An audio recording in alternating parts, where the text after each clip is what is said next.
LeadingAbility is about disabled talent.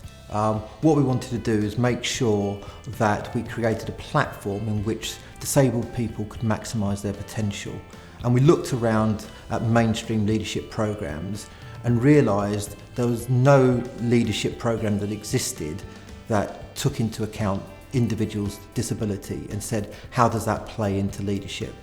LeadingAbility's key aims is to take an individual from where they are and grow them in terms of their leadership. So it could well be an individual has no leadership experience and it gets them on that rung of the ladder, or it could be that they have some experience and it develops them further. So it's about working with the individual and taking them forward.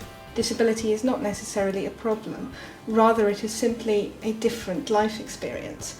And from that different life experience can come an enormous amount of skill and talent that it's actually very difficult for people to foster. The core structure of LeadingAbility is based around a 4-month programme.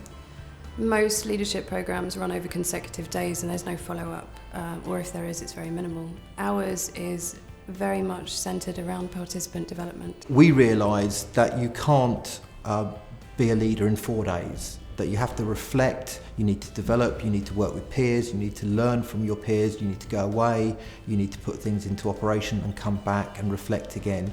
So we recognised that it was probably a 3-4 month journey that people needed to go to in order to embed what they'd learned. I stopped teaching because I thought I couldn't do it, and I've come to a situation where people that are disabled are contributing, are helping, enabling people to be the best they can. So it kind of inspired me to think perhaps I can still work. Disability can be a positive factor in management, in leadership and in society.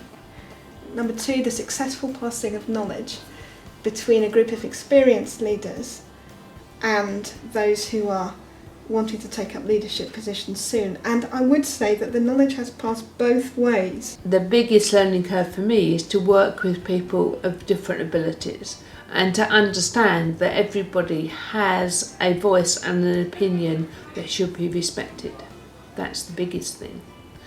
The other thing was that the social model of disability was an enlightenment for me. I had never known that before.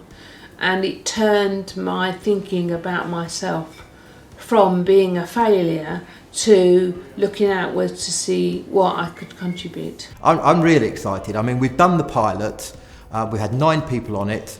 7 of those 9 people have already really gone through the next stage and have really developed. And we think we can operate this on a much bigger scale and start getting a critical mass of disabled people in really influential places throughout society, which will really then start to shift culture around disability and perceptions of disability. The programmes develop my leadership skills in that I'm now playing an important role of the board members of the GPO, and I have a vision of where it should go.